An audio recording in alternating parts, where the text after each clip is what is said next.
Entre 1943 e 1945, enquanto o Terceiro Reich recuava em todas as frentes e a derrota parecia cada vez mais inevitável, Hitler depositou suas esperanças em uma nova geração de armas que prometiam mudar o rumo da guerra. Nenhuma conseguiu evitar o colapso da Alemanha, mas muitas incorporavam tecnologias tão avançadas que, após 1945, os Estados Unidos e a União Soviética estudaram seus designs, recrutaram seus cientistas e aproveitaram suas inovações durante a Guerra Fria.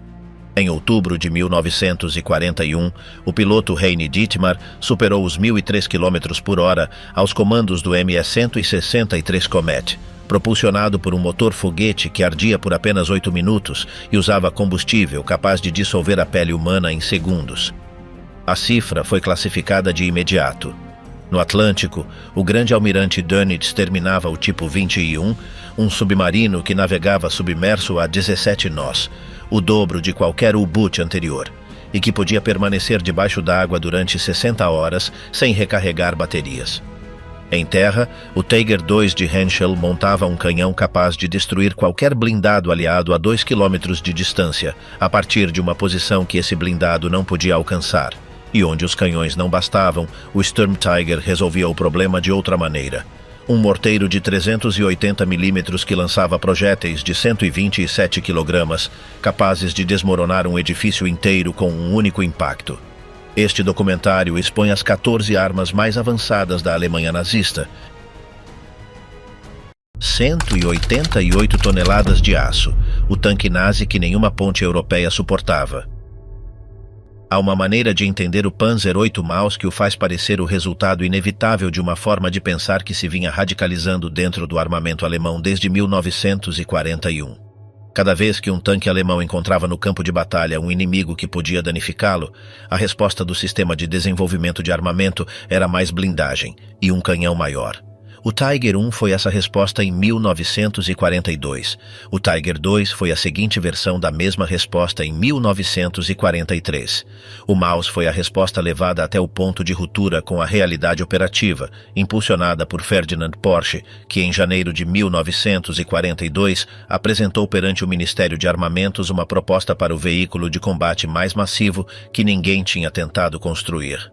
Porsche tinha 66 anos, uma reputação técnica incomparável na Alemanha e uma relação de admiração mútua com Hitler que lhe abria portas que estavam fechadas para quase qualquer outro engenheiro do Reich.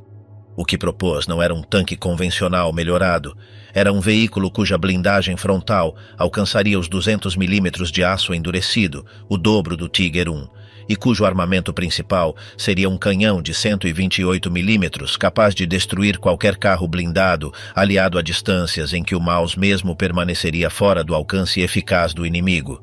A lógica era impecável no papel. Um veículo assim seria literalmente indestrutível pelo armamento disponível em 1942. O problema era que construí-lo era outra questão. A fabricação recaiu principalmente na Krupp, que produziu o casco e a torre nas suas instalações de Essen. Porsche desenhou para o Maus um sistema de propulsão que refletia a sua experiência com a tração elétrica. Um motor a gasolina Daimler-Benz MB509 de 12 cilindros, derivado do motor de aviação DB603, geraria eletricidade para alimentar 2 motores elétricos que acionariam as lagartas. Era elegante no seu conceito e desastroso na sua prática, porque o motor disponível desenvolvia cerca de 1.080 cavalos de vapor, e o veículo que tinha de mover estava a adquirir um peso que superava toda a previsão inicial. O peso final do protótipo completado foi de 188 toneladas. Para que essa cifra resulte concreta, o M1 Abrams, considerado um dos tanques mais pesados em serviço ativo no mundo nos anos posteriores à Guerra Fria, pesa cerca de 68 toneladas em configuração de combate. O Maus pesava quase 3 vezes mais. As suas lagartas, desenhadas para distribuir esse peso sobre o solo, afundavam o veículo em qualquer terreno que não fosse rocha sólida ou asfalto perfeitamente firme. A velocidade máxima em condições ideais não superava os 20 km por hora. Em campo real, na lama da frente do oeste, ou na terra removida de uma posição defensiva, era menos. Mas o problema que definiu o Maus como um fracasso, antes de que disparasse um único tiro, foi mais simples que a blindagem ou o motor, as pontes. Nenhuma ponte padrão do exército alemão e muito poucas pontes civis do continente europeu podiam suportar 188 toneladas. O Maus estava desenhado para cruzar rios e canais, submergindo-se completamente, avançando pelo fundo até 4 metros de profundidade com o casco selado e respirando por um tubo de snorkel. Para cruzar obstáculos mais profundos, até 8 metros, necessitava que outro Maus esperasse na margem oposta para fornecer-lhe energia elétrica mediante um cabo, porque o selamento hermético do motor impedia que funcionasse debaixo de água. O procedimento de preparação para esse cruzamento subaquático requeria horas de trabalho especializado. Numa guerra onde a manobra dependia da velocidade, esse detalhe convertia o Maus num objeto estático com lagartas. O primeiro protótipo, o V1, foi testado pela primeira vez a 23 de dezembro de 1943 no campo de testes de Böblingen, em Württemberg, com uma torre de madeira de peso equivalente à real, porque a torre de aço ainda não tinha chegado da fábrica. Os testes confirmaram tudo o que os céticos tinham dito. O segundo protótipo, o V2, foi completado com La Torre Real no verão de 1944 e trasladado para Kummersdorf, perto de Berlim, onde os engenheiros realizaram testes de armamento. Quando os exércitos soviéticos se aproximaram de Berlim na primavera de 1945, os próprios alemães destruíram os 2 protótipos. Os soviéticos encontraram os restos em Kummersdorf, selecionaram as peças utilizáveis de ambos os veículos e montaram um aproximadamente completo que hoje pode ser visto no Museu de Tanques de Kubinka, perto de Moscovo. É o único Maus que existe. O seu legado no pós-guerra foi paradoxal. Demonstrou de forma conclusiva o que não se devia fazer. Os engenheiros soviéticos que estudaram esse veículo e os ocidentais que leram os relatórios técnicos capturados integraram a lição nas suas próprias filosofias de design. A União Soviética desenvolveu nos anos 50 o projeto Objeto 279, um tanque pesado experimental que chegou a 70 toneladas antes de ser cancelado em 1960. O limite prático da blindagem como estratégia de sobrevivência tinha se estabelecido de maneira definitiva nos campos de testes alemães, escrito em 188 toneladas de aço que nunca dispararam contra um inimigo real. Mi-163 Comet, 1.003 km por hora, em 1941, o recorde que o mundo tardou décadas em saber. O piloto Heini Dittmar sabia, em outubro de 1941, que estava prestes a fazer algo que nenhum ser humano tinha feito antes. Sentado na cabine de um protótipo sem nome oficial ainda, sobre o campo de testes de Peenemünde, deixou que o rebocador o arrastasse até a altura, desengatou o cabo e acendeu o motor foguete. O que sentiu a seguir foi uma aceleração que os pilotos de hélice da época descreviam como impossível. Em segundos, o velocímetro passou de 400 km por hora para 600, depois para 800, depois brevemente para 1.003,9 km por hora. Dittmar tinha superado os 1.000 km por hora em voo nivelado, o primeiro a fazê-lo. A cifra foi classificada de imediato. O mundo tardaria décadas em saber que esse recorde tinha existido. O avião que o tornou possível surgiu de uma colaboração entre 2 homens que vinham de mundos muito diferentes. Alexander Lippisch era um designer de planadores nascido em Munique em 1894, um investigador de formas de asa que levava 20 anos a estudar o que acontecia quando um avião não tinha cauda, quando toda a superfície de sustentação era a própria asa. Tinha construído dezenas de planadores experimentais, tinha escrito artigos acadêmicos, tinha demonstrado em madeira e tela o que as suas fórmulas predicavam. Helmut Walter era um engenheiro químico de Kiel que tinha encontrado no peróxido de hidrogênio concentrado algo que a aviação convencional ainda não usava. Um propelente que podia produzir empuxo sem necessidade do oxigênio do ar exterior. Quando o Ministério da Aviação do Reich os uniu com a Messerschmitt no final dos anos 30, o resultado foi o Mi-163. O motor que Walter instalou no Mi-163, o HWK-509A, usava 2 fluidos que reagiam de maneira violenta e instantânea ao entrar em contato. O primeiro, chamado T-Stoff, era peróxido de hidrogênio a 80% ou mais. Um líquido que podia dissolver tela e queimar a pele em segundos e que se acendia espontaneamente em contato com qualquer material orgânico. O segundo, o C-Stoff, era uma mistura de hidrazina e metanol. Quando se encontravam na câmara de combustão, a reação gerava um empuxo de 1.700 kg-força, que catapultava o diminuto avião, de apenas 4 toneladas com carga completa de propelentes, a velocidades que faziam com que os bombardeiros aliados parecessem estáticos. A versão de produção, o M-163B1A, alcançava 960 km por hora em voo nivelado, com picos breves acima dos 1.000 em picado. O P-51D Mustang, o melhor caça de escolta aliado, tinha uma velocidade máxima de 703 km por hora. A diferença eram 257 km por hora, que nenhum piloto aliado podia recuperar. Mas voar o M-163 exigia um tipo de coragem que ia mais além do combate. Os pilotos que se apresentavam para treinar no avião sabiam, porque os relatórios de acidentes não se podiam ocultar completamente, o que tinha acontecido a vários dos seus predecessores. Os fatos de couro especiais que deviam vestir não eram um elemento de estilo. Eram a única barreira entre o piloto e uns propelentes que podiam reduzi-lo a nada em segundos se os depósitos sofressem uma ruptura na aterragem. E as aterragens eram, por design, uma aposta permanente. O M-163 não tinha rodas. Descolava com um trem descartável que se soltava ao abandonar o solo e aterrava sobre um patim retrátil, deslizando sobre a erva ou a terra da pista de voo, com o nariz apontado para o solo. Um ligeiro desvio, um patim que não saía a tempo, um depósito com propelente residual que o calor do impacto acendia, e o avião convertia-se numa bola de fogo. Vários pilotos morreram assim. O problema operativo mais fundamental do M-163 era, paradoxalmente, a sua velocidade. Quando um piloto do Jagdgeschwader 400 se aproximava de uma formação de B-17 a 1.000 km por hora, o diferencial de velocidade com os bombardeiros, que voavam a cerca de 400 km por hora, era tão enorme que o tempo durante o qual os bombardeiros permaneciam no ponto de mira do piloto alemão não chegava a 3 segundos por passagem.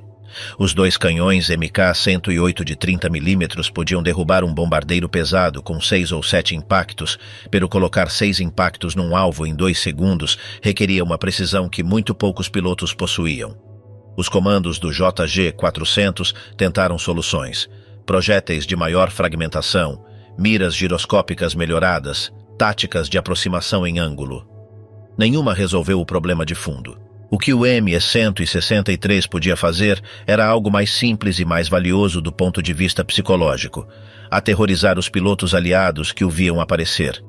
Os relatórios de missão americanos de 1944 documentam a sensação de impotência perante um avião que cruzava a formação antes de que ninguém pudesse reagir. O JG-400 reclamou entre 15 e 16 vitórias confirmadas durante toda a sua participação na guerra, a troco de 9 pilotos mortos ou feridos em combate e um número consideravelmente maior de baixas por acidente. O historiador Mike Speck conclui na sua análise da Luftwaffe que o M-163 foi um feito técnico extraordinário e um fracasso operativo igualmente extraordinário. A autonomia do motor, apenas 8 minutos de empuxo completo por carga de propelentes, converteu cada missão numa equação de tempo, na qual quase sempre ganhava o relógio. Depois da guerra, vários M-163 capturados viajaram para Wright Field, em Ohio, para instalações soviéticas nos Urais e para aeródromos britânicos para testes de avaliação. O conceito do avião foguete puro foi abandonado rapidamente em favor dos motores turborreactores, mas os engenheiros que estudaram o ME-163 extraíram dele lições sobre o comportamento aerodinâmico perto da velocidade do som, sobre a estabilidade da asa em delta e sobre os sistemas de propulsão de foguete que apareceriam nos designs de mísseis da primeira geração da Guerra Fria. Esse TG-44 Sturmgewehr, o fuzil de assalto que definiu todos os fuzis do século XX. No inverno de 1942, um soldado alemão na frente do Oeste carregava um de 2 tipos de arma, e nenhuma lhe bastava. Se levava o fuzil Karabiner 98K, tinha precisão a longa distância, mas só podia disparar um tiro cada vez que acionava a culatra, um movimento lento e visível no meio de um combate. Se levava a pistola metralhadora MP-40, podia disparar em rajada, mas o seu alcance eficaz não superava os 100 metros, o que em campo aberto equivalia quase a um suicídio. Entretanto, os soldados soviéticos que avançavam para eles levavam a submetralhadora PPSH-41, uma arma que cuspia 700 balas por minuto e que podia conseguir-se em milhões de unidades porque a União Soviética a fabricava mais rápido do que os alemães podiam destruí-los. A brecha não era apenas técnica, era tática e psicológica.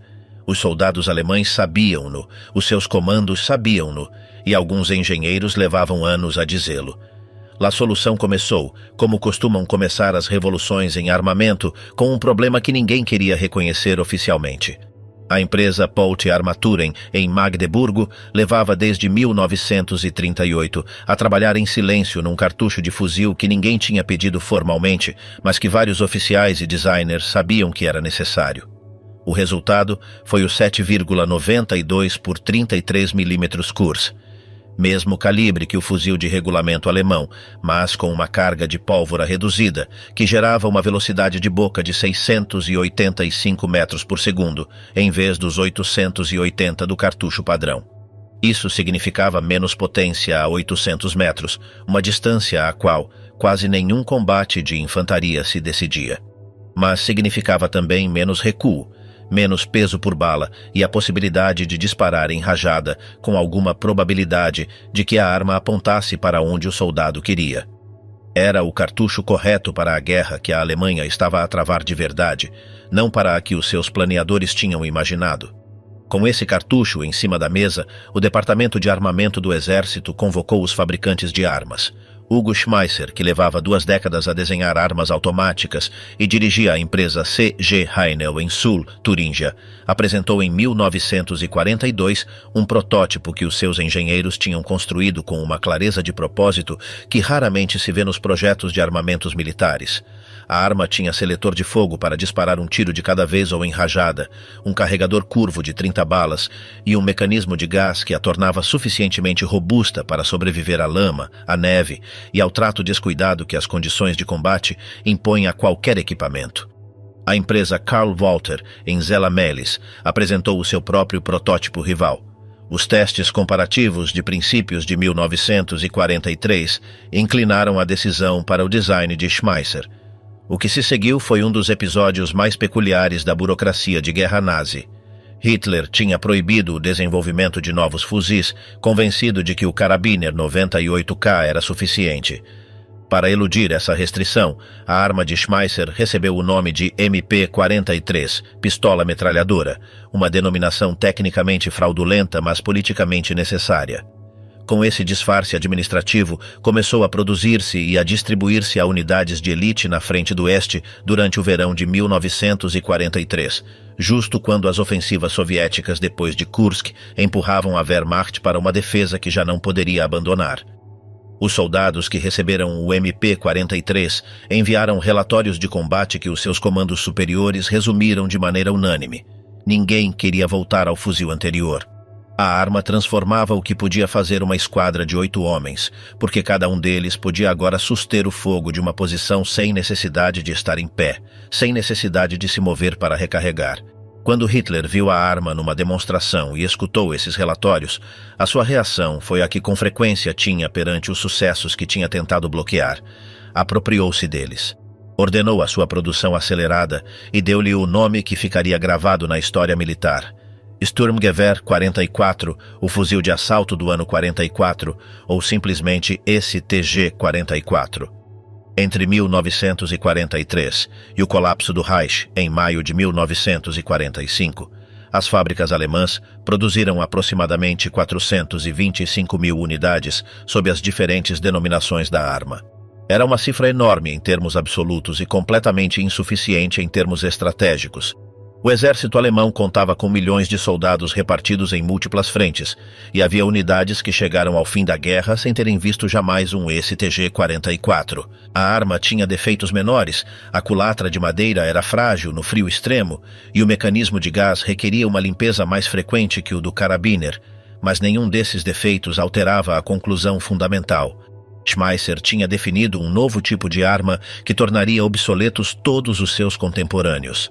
A pergunta que os historiadores têm debatido durante décadas é se essa definição viajou, com Schmeisser, até a União Soviética. Em outubro de 1946, tropas soviéticas apresentaram-se em Sul e ordenaram a Hugo Schmeisser e a um grupo de técnicos de armas que recolhessem os seus pertences. Foram transportados para o complexo de fabricação de armas de Izhevsk, onde trabalhariam até 1952. Esse mesmo período foi exatamente o que Mikhail Kalashnikov dedicou a desenvolver, nas mesmas instalações, o AK-47. O historiador Anthony Williams e a investigadora alemã Marianne Schmeisser têm argumentado que seria extraordinário que a presença de Schmeisser em Izhevsk não deixasse nenhuma marca no projeto. Os designs do TG-44 e do AK-47 são tecnicamente distintos no sistema de gás e na configuração do mecanismo de fecho, e Kalashnikov sempre negou qualquer dívida direta. O que ninguém nega é o resultado. O AK-47, o M16, o FAMAS, o G3, todos os fuzis de assalto que têm dominado os exércitos do mundo durante a segunda metade do século XX são herdeiros do problema que Schmeisser resolveu numa fábrica da Turíngia. A ideia de um cartucho intermédio, uma arma de fogo seletivo, uma cadência de combate que nenhum soldado individual tinha tido antes. Isso sobreviveu à guerra, cruzou as fronteiras dos vencedores e redefiniu o que significa armar um infante. Tipo 21. O submarino que os aliados repartiram como saque tecnológico. Em maio de 1943, o grande almirante Karl Dönitz escreveu no seu diário de operações algo que os seus subordinados não esperavam ler: que a Batalha do Atlântico se tinha perdido. Nesse mês, os aliados afundaram 41 submarinos alemães, mais do que em qualquer outro mês anterior da guerra. Os aviões de patrulha equipados com radares de centímetros encontravam os U-Boot na superfície, de noite, quando os comandantes alemães acreditavam estar a salvo. Os decifrados do programa Ultra revelavam as posições dos comboios com uma precisão que os submarinos alemães não podiam explicar. A doutrina das matilhas de lobos, construída sobre a capacidade de atacar na superfície e submergir apenas para escapar, tinha ficado obsoleta de repente.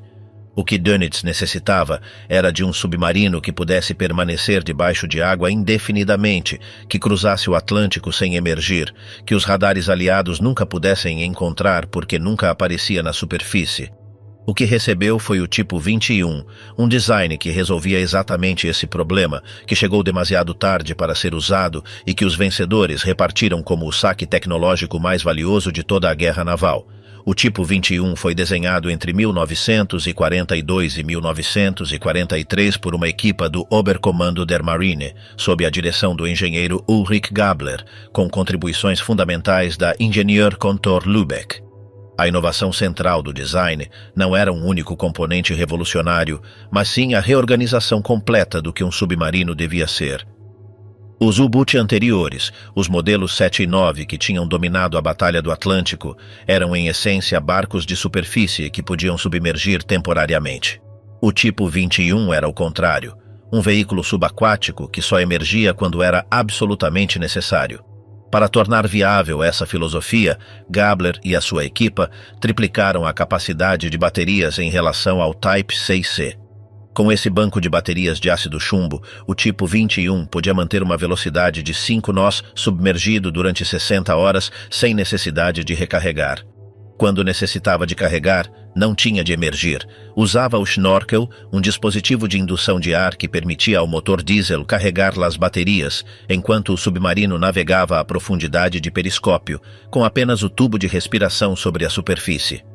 A velocidade máxima submergido era de 17 nós, mais do que o dobro da do Type 6C. Um comandante aliado que visse esse dado num relatório de inteligência em 1945 entendia de imediato o que significava. Nenhum dos seus navios de escolta podia perseguir esse submarino uma vez submergido. O Schnorkel não era uma invenção alemã. Os engenheiros navais holandeses tinham-no desenvolvido nos anos 30, e os alemães encontraram-no nos submarinos capturados após a invasão da Holanda, em maio de 1940. Mas o que os engenheiros alemães fizeram com esse componente já existente foi integrá-lo num sistema cuja efetividade era qualitativamente diferente de qualquer coisa anterior.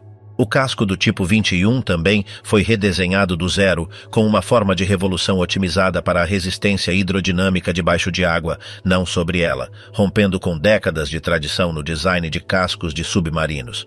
A produção do tipo 21 foi a experiência de engenharia industrial mais ambiciosa da história da construção naval até esse momento. Para acelerar os prazos, os engenheiros do programa dividiram o casco em 8 secções pré-fabricadas, que podiam ser construídas simultaneamente em múltiplas oficinas interiores, longe dos bombardeiros aliados e montadas depois nos estaleiros costeiros. Em teoria, esse método podia reduzir o tempo de construção de 18 meses para menos de 6. Na prática, a coordenação entre oficinas resultou caótica. Os componentes chegavam com tolerâncias incompatíveis. Havia que refazer as juntas. Os trabalhadores atribuídos eram com frequência prisioneiros de guerra ou trabalhadores forçados com o sabote passivo como única arma disponível. E os bombardeamentos aliados destruíam regularmente as vias de transporte que ligavam as fábricas. Completaram-se 110 tipo 21. Deles, apenas 2 chegaram a patrulhar em condições operativas antes do fim da guerra. O U-2511, comandado pelo capitão de corveta Adalbert Schnee, cruzou o Atlântico na sua única patrulha de combate e regressou sem ter disparado um torpedo. O U-3008 também não teve oportunidade de combate real. A rendição chegou antes. Os engenheiros soviéticos estudaram os tipo 21 capturados com uma minuciosidade que os seus próprios historiadores navais descreveram como obsessiva e desenharam a partir deles as classes Whiskey e Zulu de submarinos convencionais que construíram nos anos 50 à razão de dezenas de unidades por ano. Os Estados Unidos incorporaram as lições do tipo 21 no programa Guppy, que modificou os submarinos herdados da guerra para aumentar a sua capacidade de baterias e otimizar a sua forma hidrodinâmica. É o casco de revolução, as baterias de alta capacidade, o snorkel integrado. Essas 3 características, desenhadas na Alemanha entre 1942 e 1943, converteram-se nos elementos definidores de todos os submarinos convencionais construídos durante a segunda metade do século XX. O tipo 21 não ganhou a Batalha del Atlântico, mas ganhou, póstumo e em mãos dos seus inimigos, a seguinte guerra naval. 88 Jagdtiger para 3 frentes, a arma perfeita em quantidade ridícula. Existe um relatório de 1945 do Schwere Heerespanzerjägerabteilung 512, uma das 2 únicas unidades que operou o Jagdtiger em combate, no qual o comandante do batalhão explica aos seus superiores por que razão vários dos seus veículos foram destruídos pelas próprias tripulações. O motivo não era a superioridade do inimigo. Era que os Jagdtiger tinham sofrido avarias de transmissão e não havia peças de reposição disponíveis, que os caminhos pelos quais deviam retirar-se não suportavam o seu peso e que não havia outra opção senão explodi-los antes que caíssem em mãos americanas. A arma individual mais potente montada num veículo terrestre durante toda a guerra foi abandonada nas valas da Alemanha Ocidental de 1945, não porque o inimigo a destruísse, mas sim porque as suas próprias tripulações não podiam mantê-la em marcha. O Jagdtiger, formalmente Panzerjäger Tiger aus FUB, tinha nascido de uma lógica que soava incontestável em 1942. Se os aliados desembarcassem na Europa Ocidental, a Alemanha necessitaria de veículos capazes de destruir os carros inimigos a longas distâncias a partir de posições defensivas protegidas. A empresa Nibelungenwerk, em St. Valentin, Áustria, foi a encarregada de construí-lo. A arma principal era o PaK 44 de 128 mm, uma peça desenhada originalmente como artilharia pesada e adaptada para o combate antitanque. A 2.000 metros de distância, o seu projétil perfurante de 31 kg, lançado a 920 metros por segundo, atravessava 148 mm de blindagem inclinada a 30 graus. Isso significava que podia destruir qualquer tanque aliado a uma distância em que esse tanque não podia devolver-lhe o fogo. A blindagem frontal do Jagdtiger, de 250 mm, era impenetrável pelo armamento anticarro aliado disponível em 1944 a partir da frente. No papel, era a arma perfeita para a guerra que a Alemanha necessitava travar. Na realidade, pesava 71 toneladas, 12 mais do que o Tiger II com o qual partilhava o casco. O motor Maybach HL230P30 de 625 cavalos de vapor, que impulsionava o Tiger II, sofria sob esse peso adicional de uma maneira que os engenheiros de transmissões de Maybach tinham predito e que os comandos do programa tinham ignorado. A caixa de velocidades Olvar, desenhada para 69 toneladas, funcionava ao limite da sua capacidade mecânica com 71 e qualquer manobra brusca, qualquer rota com curvas fechadas ou dentes pronunciados, convertia-a num conjunto de engrenagens destruídas que não havia forma de reparar no campo.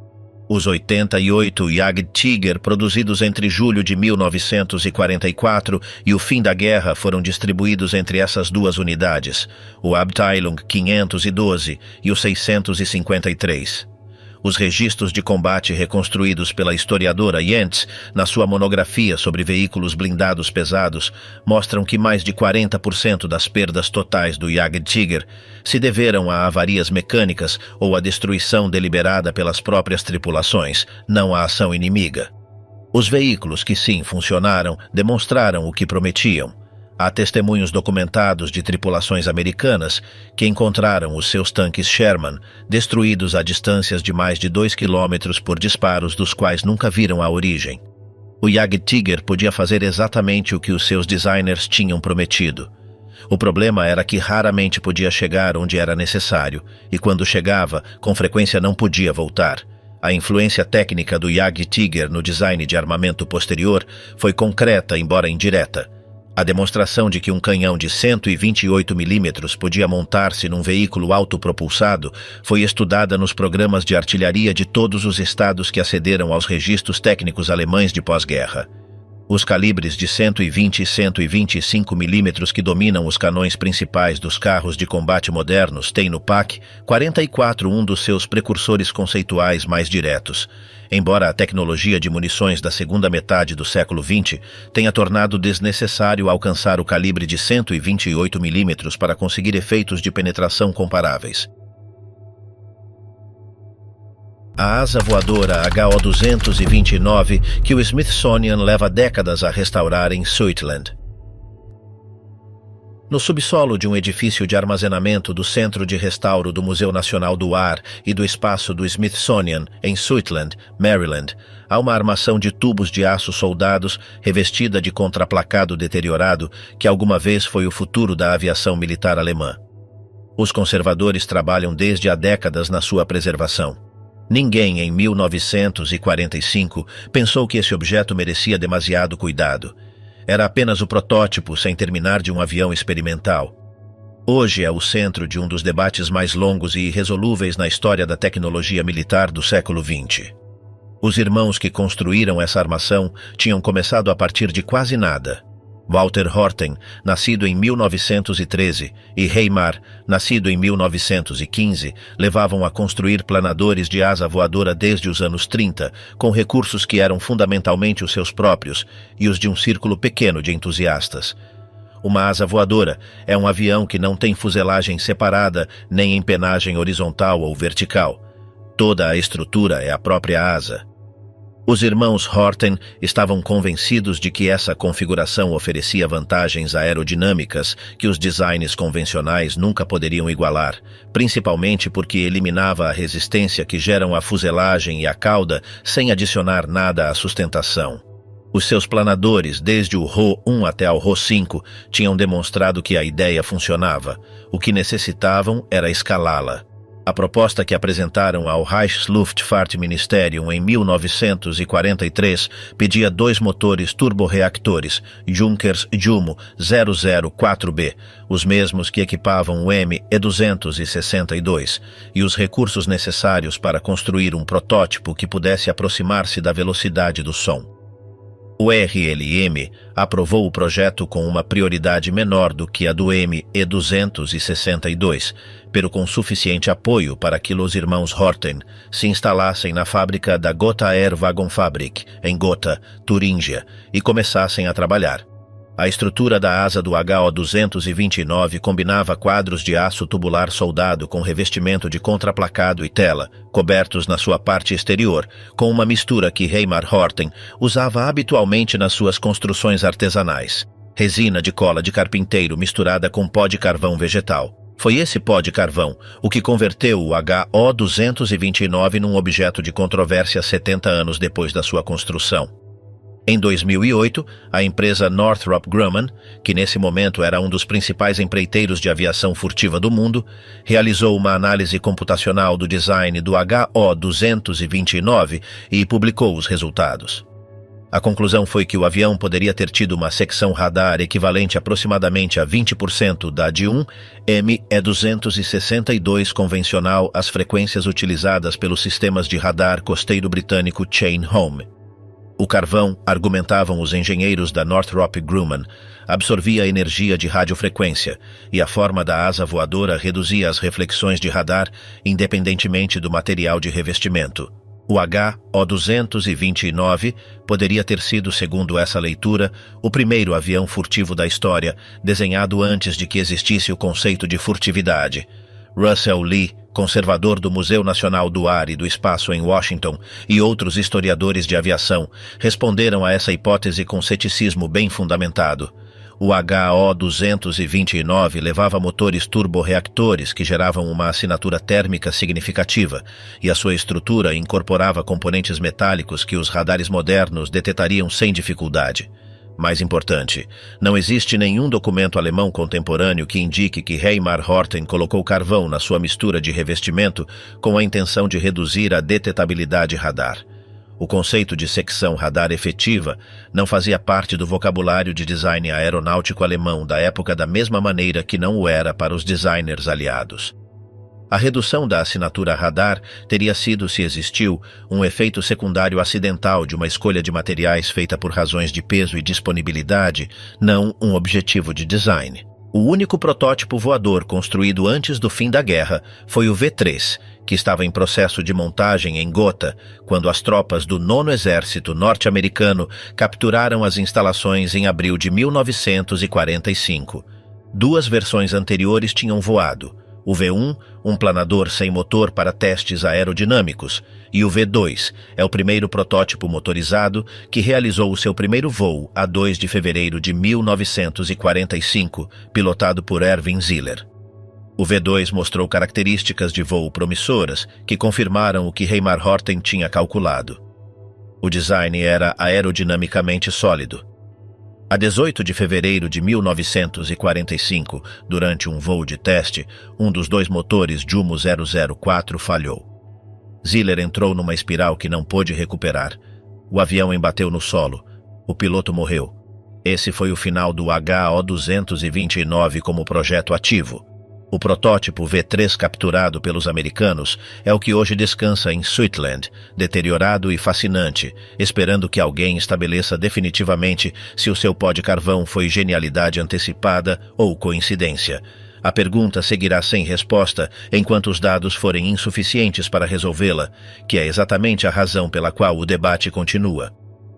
A arma que desmoronava edifícios com um único disparo, o Sturmtiger. Varsóvia, agosto de 1944. As brigadas do Armia Krajowa, o exército clandestino polaco, tinham começado o levantamento com a esperança de libertar a sua capital antes de que chegasse o Exército Vermelho. Lutavam nas ruas, nos edifícios, nos subsolos, convertendo cada bloco de apartamentos numa fortaleza e cada escadaria num campo de batalha. Os tanques alemães enviados a reprimir o levantamento encontravam que os seus canhões de 75 e 88 milímetros eram eficazes contra objetivos pontuais, mas não podiam demolir um edifício inteiro ocupado por atiradores distribuídos em 3 andares e um subsolo reforçado. Necessitavam de algo diferente. Entre os veículos enviados a Varsóvia havia um número pequeno, nunca superior a 4 ou 5 simultaneamente, de uma arma que a maioria dos soldados alemães jamais tinha visto e que os civis polacos que presenciaram o seu uso recordariam com terror durante o resto das suas vidas.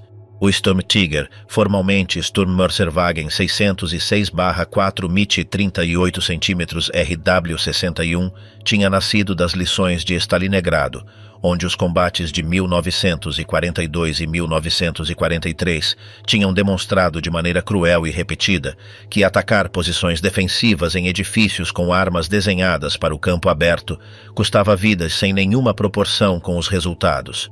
O conceito que a Alemanha desenvolveu como resposta tomou uma arma que não tinha precedente nos veículos terrestres, o morteiro marinho Raketenwerfer 61 de 380 mm de calibre, uma peça desenhada originalmente para demolir obstáculos submarinos e cargas de profundidade, e montou-o no casco reforçado de um Tiger I, o tanque mais robusto disponível nesse momento como plataforma base. O que saía do tubo de 380 mm do Sturmtiger não era exatamente um projétil de morteiro convencional, mas sim um foguete de demolição de 127 kg com 45 kg de explosivo na cabeça de guerra. Quando esse projétil embatia na fachada de um edifício, o efeito não era um buraco na parede, era o desmoronamento dos andares superiores e a destruição da estrutura portante. Os testemunhos de combate recolhidos pelo historiador polaco Piotr Zarzycki, entre sobreviventes tanto polacos como alemães das operações de Varsóvia, descrevem impactos que criavam aberturas de 15 a 20 metros em fachadas de edifícios e desmoronavam 2 ou 3 andares com um único disparo. O efeito psicológico sobre os defensores era tanto quanto o efeito material. A empresa Auket, Altmärkische Kettenwerk GmbH, de Berlim, realizou as conversões de cascos de Tiger I para a função do Sturmtiger. Produziu, segundo os registros disponíveis, 18 veículos entre agosto de 1943 e dezembro de 1944. 18 unidades para um exército que lutava simultaneamente no leste, no oeste, Itália e nos Balcãs. A blindagem frontal foi reforçada até 150 mm mediante placas adicionais sobre o casco original, pero a limitação operativa mais grave da arma não era a blindagem nem o armamento, era a recarga. O projétil de 127 kg era demasiado pesado para que nenhum tripulante o manipulasse sem assistência mecânica. O Sturmtiger incorporava uma grua interior e um mecanismo de carga mecanizado que teoricamente podia preparar um novo disparo em aproximadamente 10 minutos. Na prática, sob as condições reais de combate urbano, com o veículo sacudido por explosões próximas e os tripulantes a trabalhar em espaços estreitos, cheios de fumo e pó, esse tempo estendia-se consideravelmente. Cada disparo era único, deliberado e definitivo. O Sturmtiger não podia suster um fogo contínuo. Podia destruir, esperar 10 minutos e destruir de novo. Os 3 Schwere Panzerabteilung, o 1000, o 1001 e o 1002, formados especificamente para a supressão do levantamento de Varsóvia, operaram com essa limitação como constante. Depois de Varsóvia, os Sturmtiger foram destacados para a frente ocidental durante a Batalha das Ardenas em dezembro de 1944 e na defesa do território alemão durante a primavera de 1945. O historiador alemão Wolfgang Fleischer, na sua análise do historial de combate da arma, conclui que o Sturmtiger foi usado de maneira demasiado dispersa e em números demasiado reduzidos como para ter qualquer impacto significativo sobre o curso de nenhuma operação de escala maior. A arma existia no momento exato para a guerra de cidades que a Alemanha estava a travar em 1944 e 1945. O problema era que existia em 18 exemplares.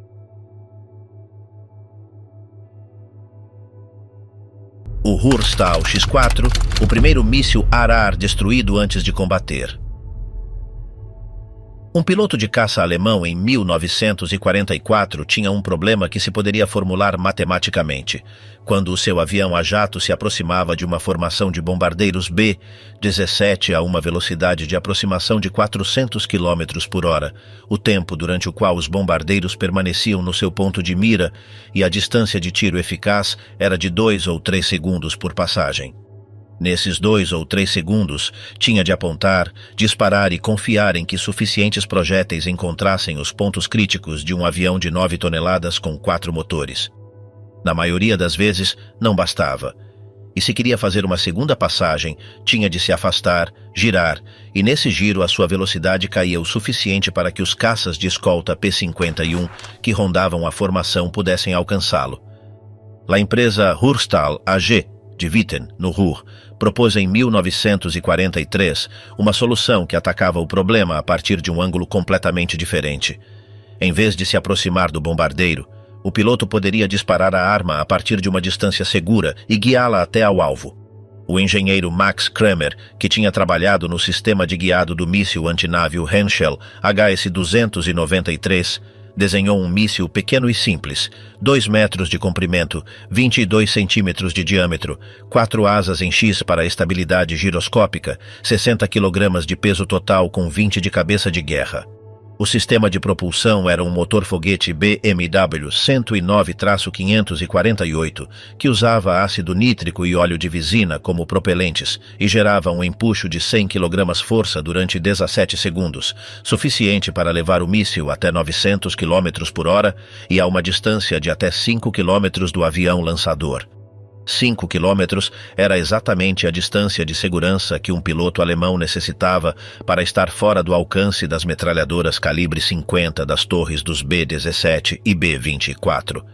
O sistema de guiado era o que fazia funcionar esse conceito. 2 bobinas de cabo condutor instaladas nas extremidades de 2 das 4 asas desenrolavam-se durante o voo, deixando um fio de cobre entre o míssil e o avião lançador. O piloto controlava a trajetória do míssil mediante um joystick conectado a esse cabo, que enviava sinais elétricos aos atuadores das superfícies de controlo. As interferências de rádio que tinham causado problemas aos sistemas de guiado anteriores eram irrelevantes. O cabo não podia ser interferido. Os testes no campo de Peenemünde Oeste começaram em agosto de 1944.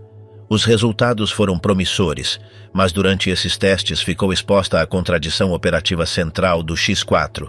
Durante os 30 segundos que o míssil tardava em alcançar o seu objetivo, a partir de 5 km de distância, o piloto lançador tinha de manter o avião numa trajetória estável e concentrar-se completamente no joystick do míssil. Não podia manobrar. Não podia vigiar o espaço aéreo atrás de si. Era, durante esses 30 segundos, o alvo perfeito para qualquer P-51 que estivesse nas proximidades. A produção começou em dezembro de 1944 em instalações da Ruhrstahl e da Telefunken, que fabricava o sistema eletrônico de guiado. Entre essa data e o mês de março de 1945, fabricaram-se entre 1.500 e 2.000 unidades, segundo os registros de produção parcialmente reconstruídos pelos historiadores de armamento depois da guerra. A 12 de março de 1945, os bombardeiros aliados destruíram a fábrica de fabricação dos motores BMW 109-548 em Stargard, na Pomerânia. Sem motor, o X-4 era uma carcaça inerte. Nenhuma unidade chegou a ser usada em combate operativo. Depois da rendição, Max Kramer foi interrogado por equipas técnicas americanas, britânicas e soviéticas. As suas explicações sobre o sistema de guiado por cabo foram estudadas com atenção em todos os programas de mísseis da primeira geração da Guerra Fria. O X-4 converteu-se diretamente no míssil Ruhrstahl Kramer X-4 da Bundeswehr da Alemanha Ocidental dos anos 50, batizado e aperfeiçoado, mas reconhecível na sua linhagem. Os princípios do guiado por cabo, a possibilidade de enviar sinais de controlo através de um condutor físico que as interferências não podiam afetar, estudaram-se em Washington, em Moscovo e em Londres como base dos sistemas de guiado de mísseis antitanque e antinavio que dominariam a seguinte geração de armamento guiado. Os 8 projetos que percorremos nesta primeira parte partilham uma condição que transcende a técnica. Cada um deles foi a resposta de homens inteligentes a problemas reais, com recursos reais, num contexto que os condenava antes de que pudessem demonstrar o que valiam. Os engenheiros que desenharam o TG-44 sabiam que necessitavam de milhões de unidades e fabricaram 425 mil.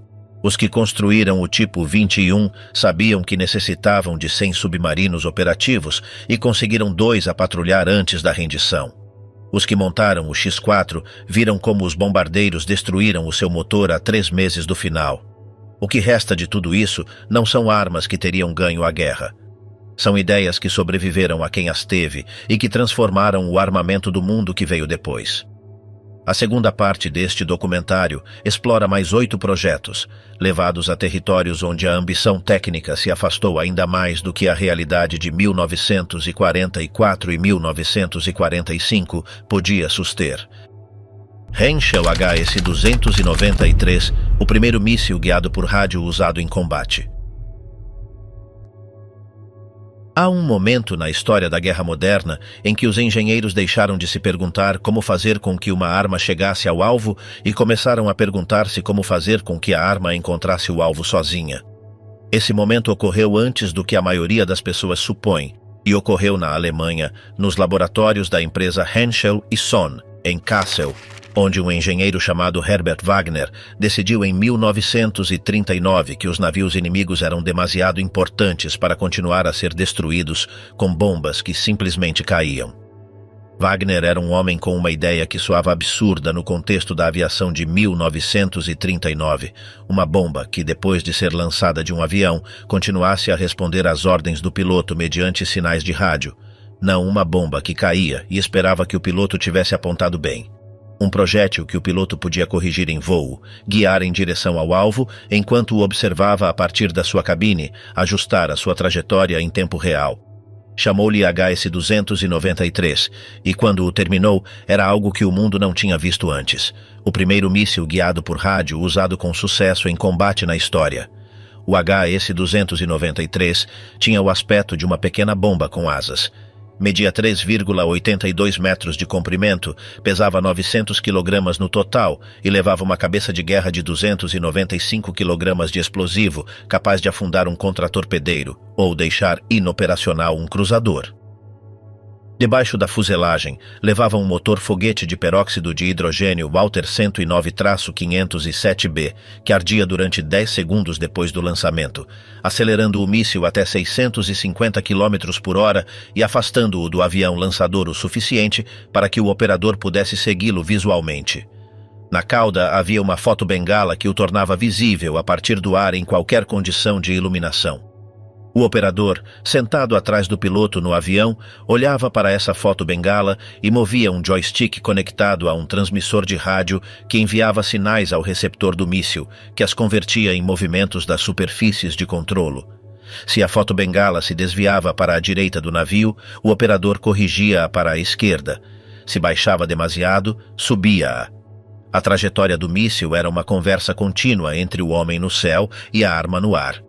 O sistema de controlo chamou-se Kiel-Strasbourg. Kiel era o transmissor no avião e Strasbourg era o receptor no míssil, 2 nomes de cidades do Renânia que os engenheiros da Henschel usaram como cobertura nos documentos do programa. Os testes começaram em 1940 no campo de testes de Peenemünde Oeste, e os resultados convenceram o Oberkommando der Luftwaffe de que Wagner tinha construído algo genuinamente novo. Em janeiro de 1943, começou a produção em série nas instalações da Henschel e em várias fábricas subcontratadas, alcançando uma produção total de aproximadamente 2.300 unidades antes do fim da guerra. O debut em combate do HS-293 ocorreu a 25 de agosto de 1943 no Golfo da Biscaia, quando aviões do Kampfgeschwader 100 atacaram uma formação de escoltas aliadas.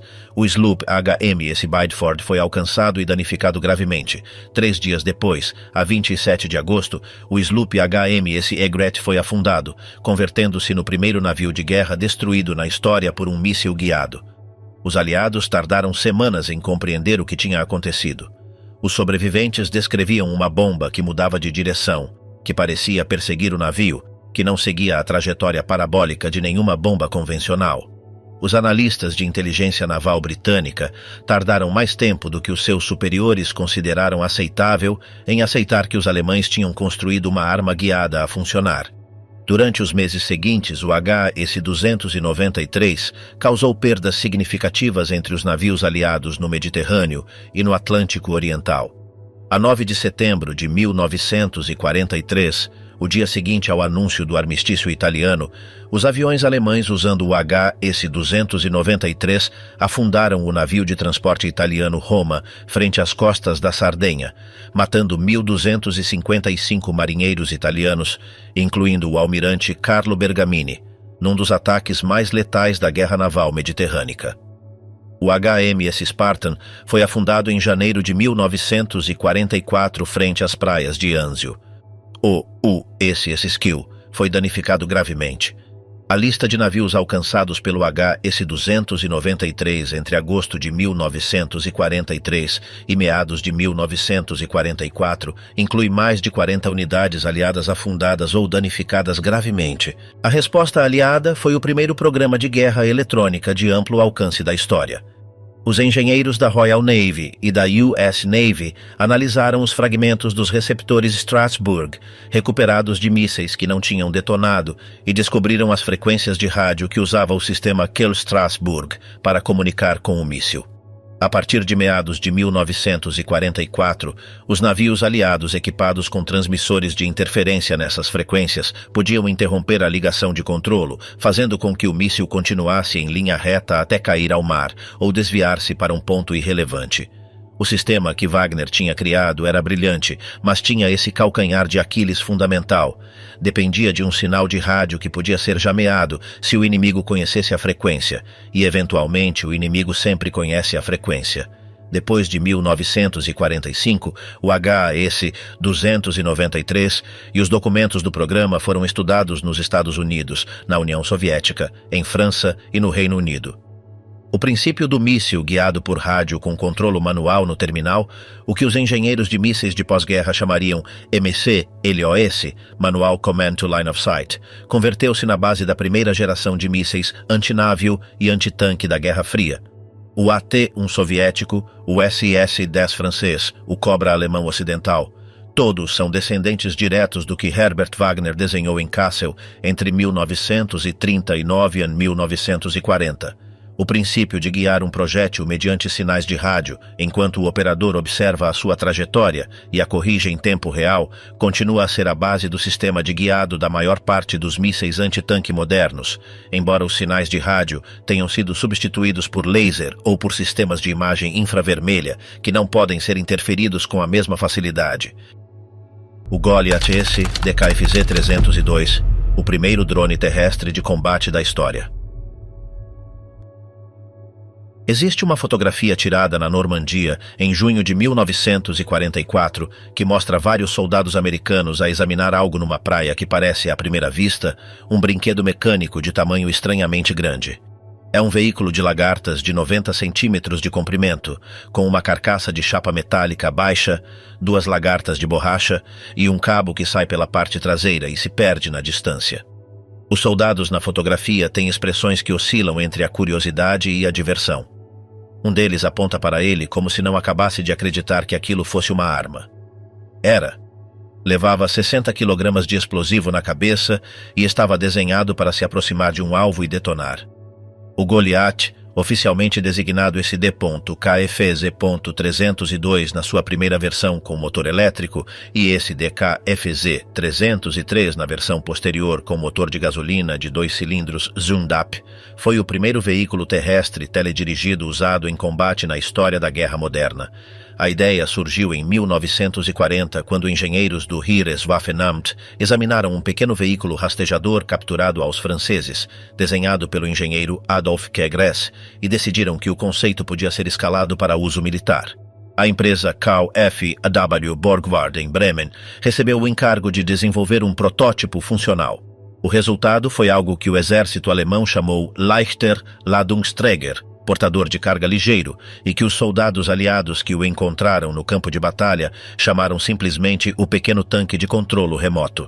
A versão elétrica, o SD-KFZ-302, usava 2 motores elétricos alimentados por baterias de chumbo e um cabo de controlo de 650 metros, enrolado em 2 bobinas internas que se desenrolavam durante o movimento do veículo, mantendo a conexão física entre o operador e a máquina.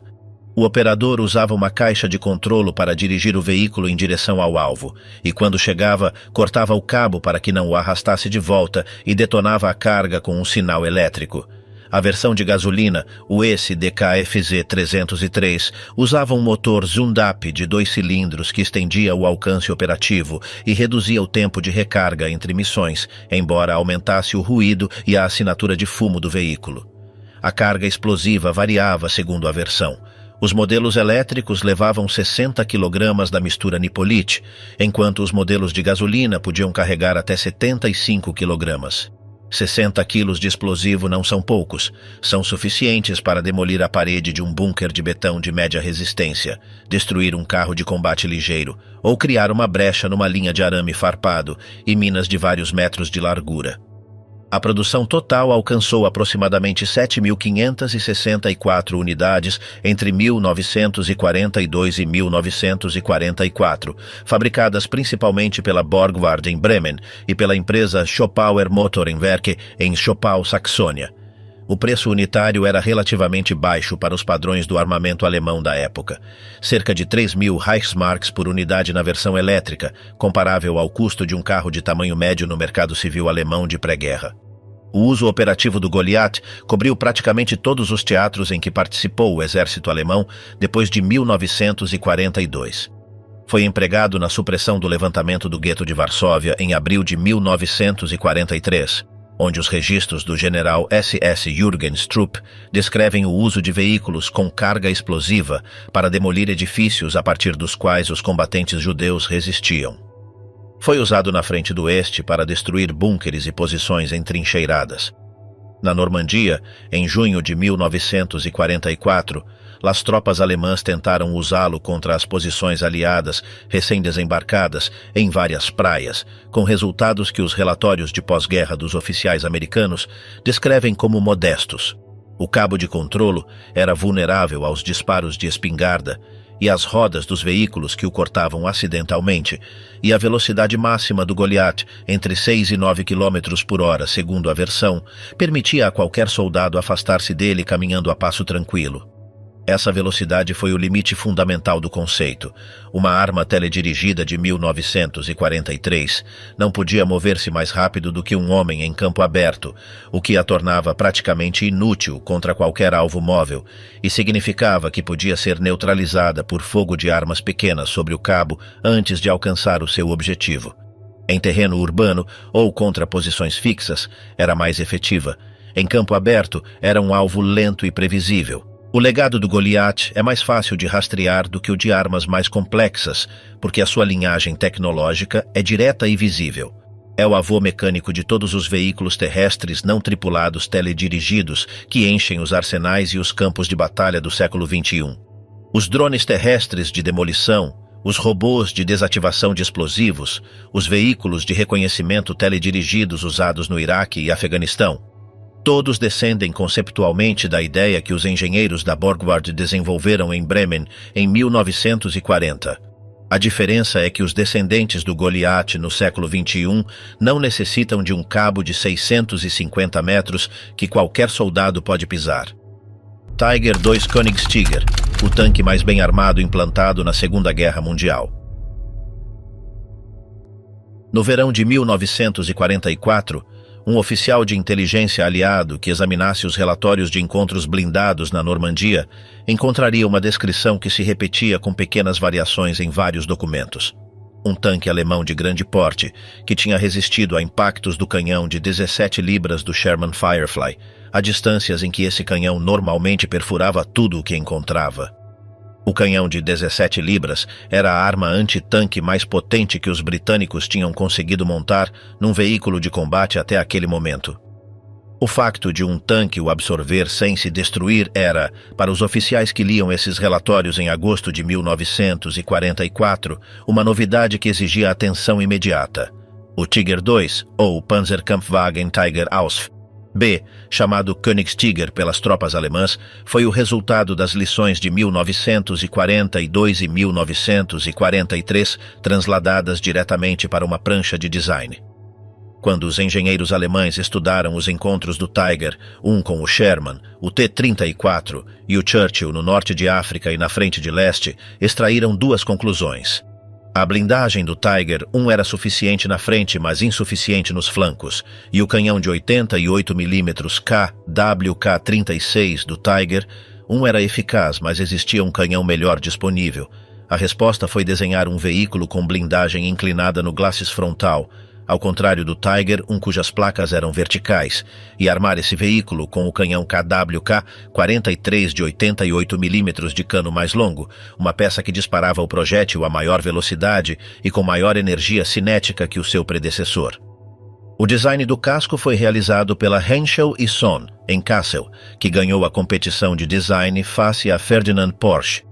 A Henschel entregou o seu primeiro protótipo em dezembro de 1943, e a produção em série começou em janeiro de 1944 na fábrica da Henschel, em Kassel, e posteriormente nas instalações da Maschinenfabrik Niedersachsen-Hannover.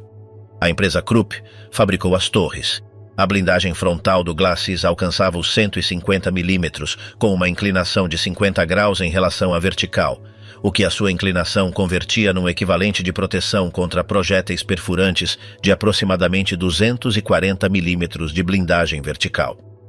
A blindagem lateral era de 80 mm, significativamente mais fina, o que os pilotos de tanques aliados com suficiente experiência e coragem aprenderam a explorar.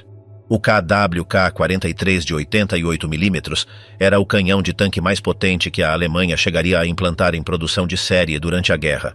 A 1000 metros de distância, disparava um projétil perfurante que atravessava 182 mm de blindagem vertical. A 2000 metros, ainda penetrava 153 mm.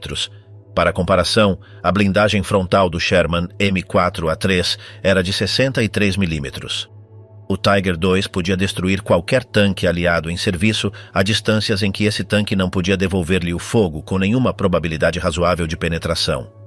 O problema com o Tiger II, como com quase todos os veículos daquele período do programa blindado alemão, começava quando era preciso movê-lo. Pesava 69,8 toneladas com guarnição e combustível completos. O motor Maybach HL230P30 de 700 cavalos, que era o mesmo que equipava o Tiger I de 57 toneladas, propulsionava essas quase 70 toneladas a uma velocidade máxima de 38 km por hora em estrada e a uns decepcionantes 15 ou 20 km por hora em todo o terreno. A transmissão Maybach Olvar sofria sob esse peso de maneira semelhante a como sofria no Jagdtiger. As avarias mecânicas eram frequentes e as peças de reposição escassas. A autonomia em estrada era de aproximadamente 170 km, que se reduzia drasticamente em terreno difícil, e o consumo de combustível era de cerca de 7 litros por quilômetro, num Reich que racionava a gasolina com uma severidade crescente. Produziram-se 489 Tiger II entre janeiro de 1944 e o final da guerra, todos na fábrica da Henschel em Kassel. O primeiro destacamento operativo ocorreu na Frente de Leste em maio de 1944 com o Schwere Panzerabteilung 503. A estreia na Frente Ocidental foi na Normandia, em agosto de 1944, onde os Tiger II do Schwere SS Panzerabteilung 101, parte da primeira divisão Panzer SS, se enfrentaram com os blindados aliados durante os combates da Bolsa de Falaise. Um único Tiger II, sob o comando do Unterscharführer Kurt Knispel, destruiu vários tanques aliados num período de 2 dias durante esses combates.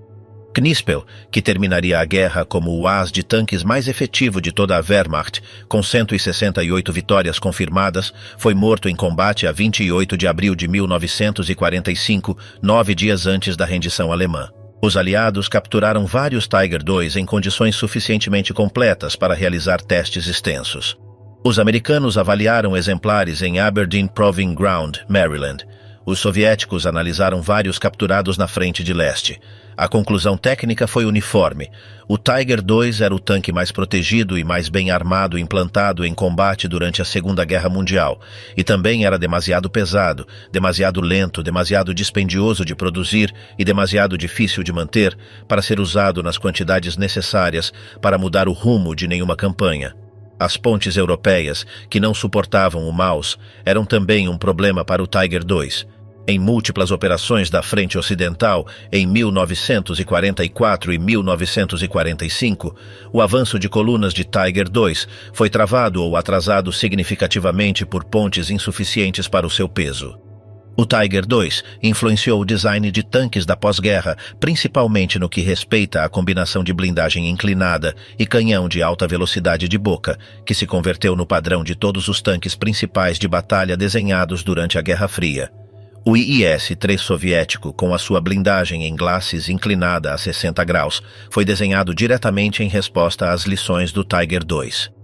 Os 90 mm do M48 Patton e os 105 mm do Leopard são herdeiros do princípio que o KWK-43 demonstrou nos campos da Normandia e da Ucrânia. O veículo que transportou tudo e que ainda continua em serviço, o SDK-FZ-251. Nem todas as revoluções na guerra são reconhecidas como tais no momento em que ocorrem. Algumas parecem vistas de fora puramente administrativas, uma decisão sobre como mover tropas de um ponto para outro que não parece ter a mesma épica que um novo canhão ou um novo avião. O KFZ.251, o semi-lagarta blindado de transporte de pessoal que equipou as divisões de Panzergrenadier da Wehrmacht, foi essa classe de revolução. Um veículo que não era extraordinário em nenhuma das suas especificações individuais e que, no entanto, transformou a maneira como se travava a guerra terrestre, porque pela primeira vez na história militar moderna, colocou a infantaria dentro da blindagem e a levou para o campo de batalha à mesma velocidade que os carros de combate. A empresa Hanomag, Hannoversche Maschinenfabrik AG, foi a responsável pelo design e pela produção principal do SDK-FZ-251.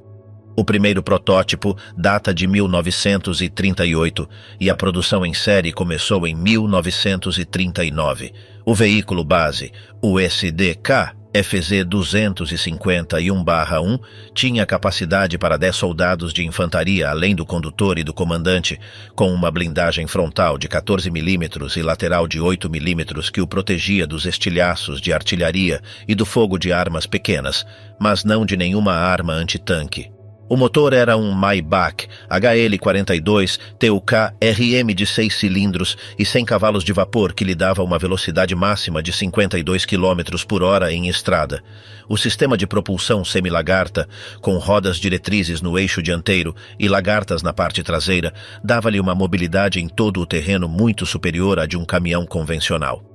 O que tornou o SDK-FZ-251 genuinamente notável não foi a versão base, mas sim a proliferação de variantes especializadas que se desenvolveram a partir dela. Identificam-se oficialmente 23 variantes distintas do SDK-FZ-251, que incluem veículos de comando, ambulâncias blindadas, lançadores de foguetes com o sistema Wurfrahmen 40, porta-morteiros com um morteiro de 80 mm, veículos de reconhecimento equipados com o canhão de 37 mm PAC, plataformas de comunicações com equipamentos de rádio de longo alcance e transportes de munição. A variante mais numerosa foi sempre o 251/1 de transporte de pessoal, mas a diversidade de funções que o casco base pôde assumir com modificações relativamente simples diz muito sobre o acerto do design original. A produção total do SDK-FZ-251 em todas as suas variantes alcançou aproximadamente 15.252 unidades entre 1939 e 1945, fabricadas pela Hanomag em Hannover, Borgward em Bremen, Auto Union em Chemnitz e várias outras empresas subcontratadas. Era o veículo de combate mais produzido da Wehrmacht a seguir ao Panzer IV, e também o que mais diretamente moldou a tática das divisões Panzer na sua versão de maior rendimento, a Panzergrenadier Division, que combinava o avanço dos carros de combate com infantaria, que se movia protegida à mesma velocidade, desmontando para o combate de limpeza no terreno que os tanques tinham penetrado. O uso em combate do SD.KFZ.251 cobriu todas as frentes da guerra desde a campanha da Polônia, em setembro de 1939, até a rendição de maio de 1945. Na campanha de França em 1940, os semi-lagartas do Panzergruppe Kleist transportaram os Panzergrenadier da divisão Grossdeutschland a velocidades que os planeadores franceses consideravam impossíveis. Na frente de leste, durante a Operação Barbarroja, os 251 da Divisão das Reich e da Divisão Leibstandarte, esse Adolf Hitler, avançaram centenas de quilômetros em semanas, levando a infantaria ao ritmo de os blindados. No norte de África, os 251 do Afrika Korps operaram em condições para as quais não tinham sido desenhados, com os filtros de ar saturados de areia e os motores sobreaquecidos, mas a funcionar. Os aliados capturaram bastantes, KFZ.251, para avaliá-los exaustivamente, e as conclusões dessas avaliações traduziram-se diretamente nos programas de desenvolvimento de veículos de combate de infantaria da pós-guerra. O M-113 americano, o FV-432 britânico, o BT-R-50 soviético, todos são herdeiros conceptuais do princípio que o SDK FZ-251 demonstrou entre 1939 e 1945, que a infantaria deve chegar ao campo de batalha protegida e à mesma velocidade que os blindados. O KFZ.251 ainda pode ser visto em serviço ativo em vários exércitos de países em desenvolvimento que o mantiveram operacional ou o adquiriram nos mercados de material de segunda mão da pós-guerra, o que o converteu num dos poucos designs da Segunda Guerra Mundial, que se pode afirmar que, em sentido literal, ainda continua em serviço. O Wasserfall C-2 teria defendido a Alemanha se chegasse 6 meses antes. No verão de 1943, quando os bombardeiros da Royal Air Force e da 8ª Força Aérea Americana tinham demonstrado que nenhuma formação de caças alemã podia interceptá-los a todos e que as cidades industriais do Reich eram vulneráveis com uma frequência que a Luftwaffe não podia reduzir, um grupo de engenheiros em Peenemünde começou a trabalhar numa solução que não dependia de pilotos nem de aviões, um míssil de superfície ar capaz de alcançar um bombardeiro que voasse a 10.000 metros de altitude e destruí-lo através de uma espoleta de proximidade antes que chegasse ao seu objetivo. O Wasserfall, cujo nome significa cascata de água em alemão, foi desenhado como uma versão reduzida e adaptada do foguete V-2, o míssil balístico de longo alcance que Werner von Braun e a sua equipa desenvolviam na mesma instalação de Peenemünde, onde o V-2 tinha de alcançar alturas de 80 km e distâncias de 300 km para atacar cidades no estrangeiro. O Wasserfall tinha de alcançar 12 km de altitude a velocidade suficiente para interceptar bombardeiros pesados e destruí-los com uma carga de explosivo guiada. Era, nesse sentido, um problema tecnicamente mais exigente em alguns aspectos. O V-2 podia ser lançado, esquecido e esperado que caísse em algum ponto de uma cidade. O Wasserfall tinha de alcançar um alvo específico que se movia a mais de 400 km por hora. O Wasserfall C-2 media 7,85 metros de comprimento, tinha um peso de lançamento de 3.500 kg e levava uma cabeça de guerra de 306 kg de explosivo Amatol, suficiente para destruir qualquer aeronave que detonasse dentro de um raio de 20 metros.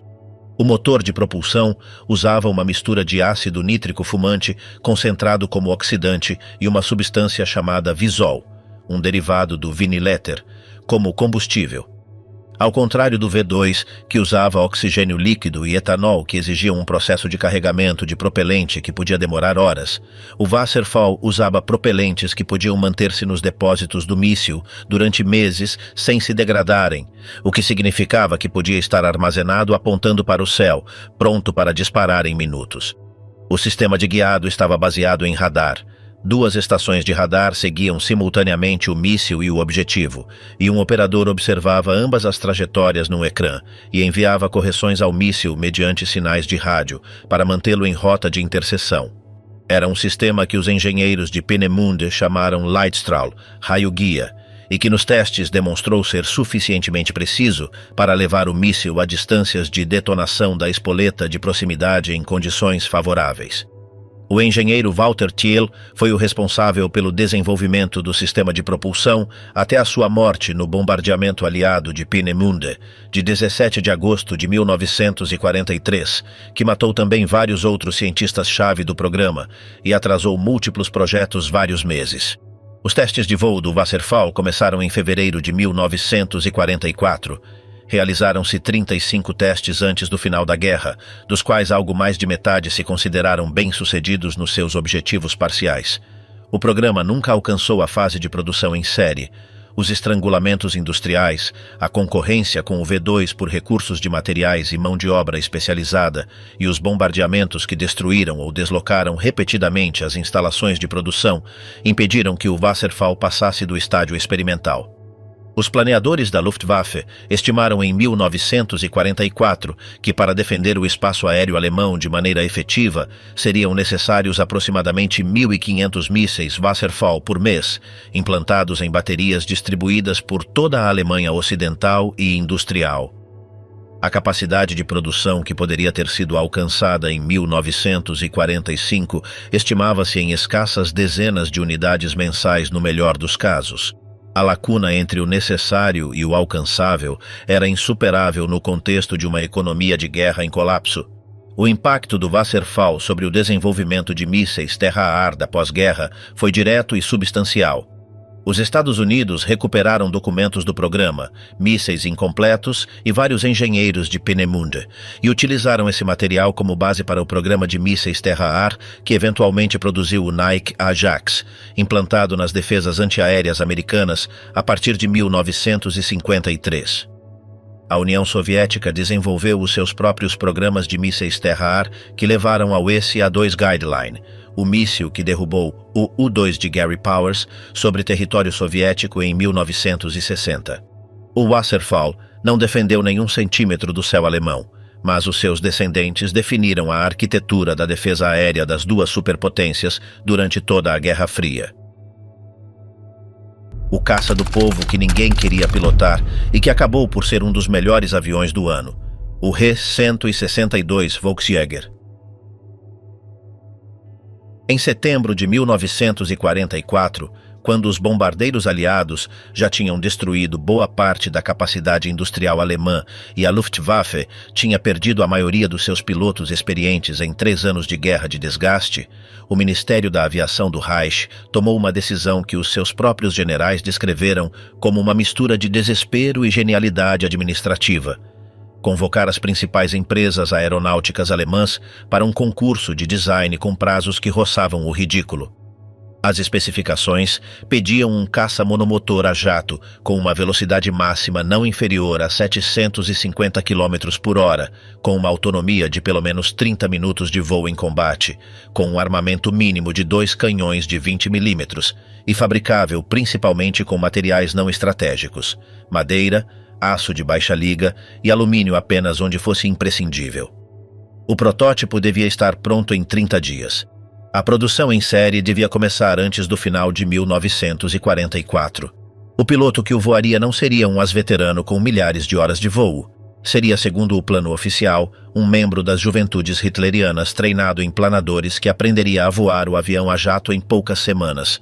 O nome que o Ministério deu ao projeto era a sua própria declaração de intenções: Volksjäger, o caça do povo.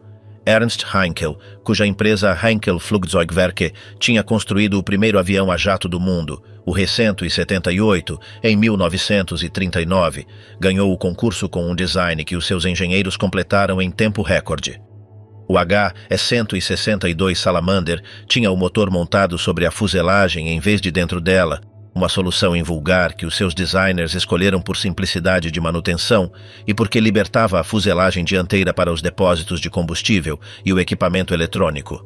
O motor era um Heinkel Hertz HS-011 no design original, mas os atrasos nesse motor levaram a substituí-lo pelo BMW 003 i1, menos potente, mas disponível. Com esse motor, o He-162A2, a versão de produção principal, alcançava 835 km por hora em voo nivelado, tornando-o mais rápido do que o ME-262 em condições comparáveis e o caça de produção em série mais rápido do ano de 1945. O armamento da versão A2 consistia em 2 canhões MG-150 e 1/20 de 20 mm montados na parte dianteira da fuselagem, com 120 projéteis por canhão. Era suficiente para ser letal contra qualquer avião aliado, embora os pilotos que avaliaram o avião depois da guerra tivessem assinalado que o momento de guinada que gerava a descarga simultânea dos dois canhões, instalados ligeiramente assimétricos para facilitar a manutenção, exigia correção imediata se o piloto não quisesse desviar-se do alvo. A produção começou nas fábricas subterrâneas de Mittelwerk e nas instalações da Heinkel em Rostock e Schwechat, perto de Viena. Produziram-se 320 Ri-162 antes do fim da guerra, com outros 800 em diversas etapas de fabricação quando chegou a rendição. O único Jagdgeschwader equipado com o E-162 em condições operativas foi o J-1, que recebeu os seus primeiros aviões em fevereiro de 1945 e realizou operações de combate nos últimos meses da guerra sobre o norte da Alemanha. O plano de treinar pilotos das juventudes hitlerianas para voar o Volksjäger nunca se materializou operativamente. Os poucos jovens que começaram o treino não terminaram o programa antes do final da guerra. Os pilotos que efetivamente voaram o HE-162 em combate eram veteranos do JG-1 com experiência em aviação a jato prévia. Os seus relatórios de combate são escassos e os resultados confirmados modestos. Alguns encontros com aviões aliados, algumas reclamações de vitórias nem todas confirmáveis e perdas próprias devidas tanto ao combate como a acidentes com um avião que nas suas primeiras semanas de serviço revelava comportamentos aerodinâmicos inesperados em manobras de alta velocidade, incluindo uma tendência ao arfagem que matou vários pilotos durante testes e treino. Os aliados capturaram vários HE-162 em condições de voo e avaliaram-nos extensamente. Os pilotos de teste americanos e britânicos que o voaram descreveram um avião rápido, manobrável e surpreendentemente agradável de pilotar em condições normais de voo, com as advertências já mencionadas sobre o comportamento em manobras limite. O design do HE-162 influenciou vários programas de aviões a jato da primeira geração da pós-guerra, e o conceito do motor dorsal sobre a fuselagem reapareceu no Folland Gnat britânico e no Yak-15 soviético, entre outros. O Ri-162 foi o avião a jato mais rápido produzido em série durante a Segunda Guerra Mundial, desenhado em condições de desespero e que acabou por ser, tecnicamente, um dos designs de aviação mais interessantes do ano em que foi construído.